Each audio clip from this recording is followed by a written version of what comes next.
Thanks for being here with SAP. So honored to have you here at our headquarters.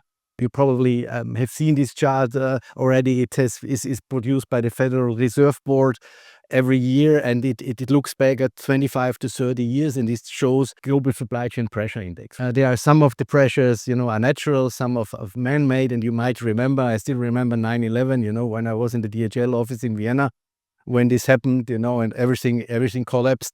But what you can see here is that, especially in the last few years, there is a much higher pressure on supply chain.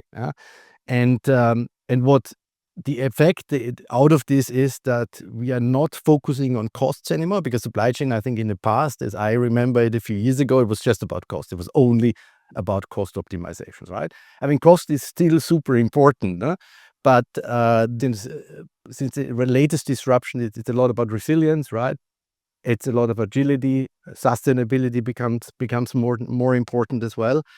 In general, supply chain is becoming more important in the company. I think it has more and more a board level still. It also becomes more a competitive differentiator, right?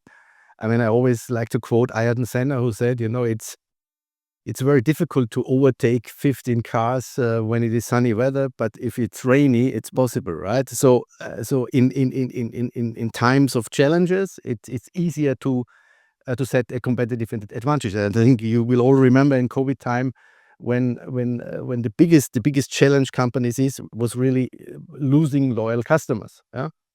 I mean, I always like to tell my Tesla story. I mean, I have been driving BMW almost forever, and I would never dreamed about driving a different car. But then they changed the taxation system, and electric car were zero taxed in my home country. So I called the dealer, and I wanted to have the EX from the BMW, but he said to me, you need to wait 12 to 14 months, right? And then I called the Tesla dealer, and they said, if you want the Model Y in red, you can have it in 1.5 weeks, right?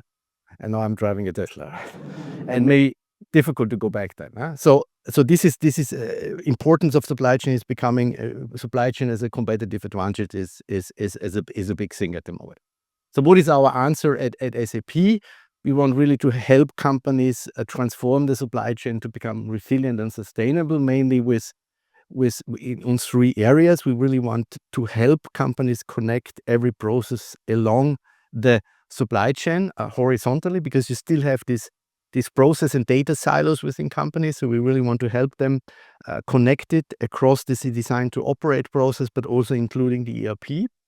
And this is also a big development focus of us, build end-to-end supply chain solutions that are linked to ERP, to ERP private or public cloud is a big focus of us. Then the whole thing of contextualization of every decision, bringing the operational data together with the business data, the financial data. I mean, this is the link mainly between operational data and ERP. This is super important. On the one side, I think about sustainability. I always say sustainability for me is all about data, right? It's you need to have the right data at the right time when you have a process step in order to decide whether this process step is a sustainable one, what are the costs involved, and what are potential alternatives. So you need this contextualization also when you do scenario planning, for instance, in IBP or whatever. You need to have the business data, but you also need to have the cost data involved to see the cost data, to see the different scenarios and different options. And then the whole thing about collaboration.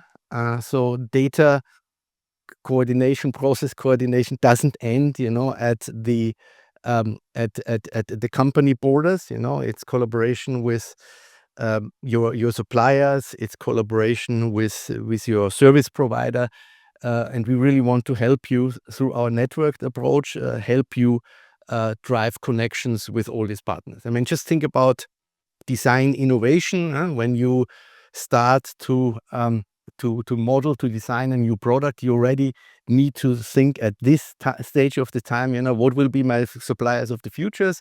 What will be the suppliers of the future that can deliver the material, in a sustainable way, that can bring me the right quantity in the right quality. And so you need to establish that. And this is also supplier management also a key thing. I think there's more focus on since COVID as well. I just remember during COVID when we had a meeting with a big OEM here in Walldorf, and the guy was saying, okay, we really need to rethink. We have this one supplier now in India. These are doing this, but this cannot. It's only because of cost reason. We really need to change the approach here. Huh?